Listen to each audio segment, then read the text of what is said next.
বাংলাদেশ বিমান বাহিনী বিমান সেনা NT-54 যারা পরীক্ষা দিবেন তাদের জন্য আজকের ক্লাসটা। আজকের ক্লাস হচ্ছে সাধারণ জ্ঞানের উপর। আজকের ক্লাসের নাম্বার হচ্ছে প্রথম ক্লাস আজকে। জিকে এর উপর আজকে প্রথম ক্লাস। তো চলুন শুরু করি আজকের ক্লাসটি। তো প্রথমেই প্রশ্ন যদি আমরা দেখি, মুখ পরাগ কোন দেশের বিখ্যাত গোয়েন্দা সংস্থা? সেটা হবে মিশরের গোয়েন্দা সংস্থা। রাশিয়ার বিমান সংস্থা কোনটি? এয়ারফোর্স। রাহুল। তারপর হচ্ছে আয়লা শব্দের অর্থ কি? আয়লা শব্দ হচ্ছে ডলফিন। ৪ নম্বর হচ্ছে আকাবা কোন দেশে? সমুদ্র বন্দর। উত্তর হবে জর্ডানে। সমুদ্র বন্দর হচ্ছে আকাবা। বেদুইন কোন দেশের উপজাতি? বেদুইন হচ্ছে উত্তর আফ্রিকার উপজাতি। তারপর হচ্ছে WWE পুনরুক্তি ওয়ার্ল্ড ওয়েড ওয়েব। তারপর হচ্ছে সারেঙ্গ গ্রন্থটির লেখককে? সারেঙ্গ গ্রন্থটির লেখক হচ্ছে জহির শহীদুল্লাহ কায়সার।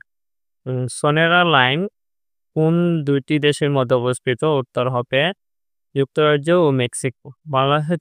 বাংলাদেশের উচ্চতম পাহাড় কোনটি? বাংলাদেশের উচ্চতম পাহাড় হচ্ছে গারো পাহাড়। আর যদি উচ্চতম পর্বতশৃঙ্গ বলা হয় তাহলে হবে তাজিংরং বিজয়। বাংলাদেশের সর্বনিম্ন বৃষ্টিপাত হয় কোথায়? উত্তর হবে নাটোরের লালপুরে। বাংলাদেশের দ্বিতীয় বৃহত্তম ভূ উপগ্রহ কোথায় অবস্থিত? উত্তর হবে গাজীপুর। লালকেল্লা নির্মাতাকে? উত্তর হবে শাহজাহান।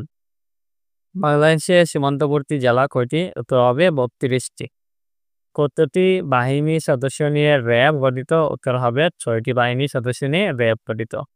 দ্বীপ ও খেতাবপ্রাপ্ত নারী মুক্তিযোদ্ধা কতজন? উত্তর হবে ২ জন। নিরাপত্তা পরিষদের স্থায়ী সদস্য দেশ কয়টি? উত্তর হবে। বাংলাদেশের মুক্তিযুদ্ধে প্রথম শক্তিমুক্ত জেলা? উত্তর হবে যশোর।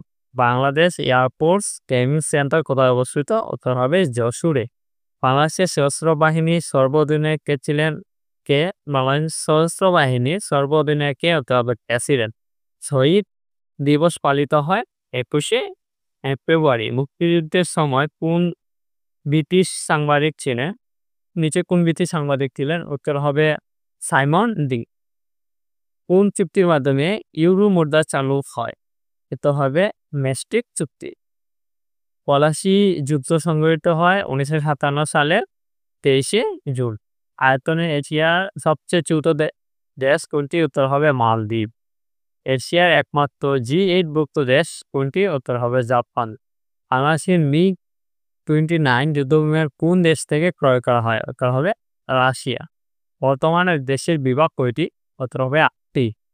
ক্ষুদ্র ঋণের প্রবর্তককে? ক্ষুদ্র ঋণের প্রবর্তক ডক্টর মোহাম্মদ ইউনূস। বাংলাদেশের তৃতীয় সমুদ্র বন্দর কোনটি? উত্তর হবে পায়রা। বাংলাদেশের সাথে কয়টি দেশে আন্তর্জাতিক সীমানা রয়েছে? উত্তর হবে 2টি। তো এই ছিল মূলত আজকের ভিডিওটি। সবাই ভালো থাকবেন, সুস্থ থাকবেন। আল্লাহ হাফেজ।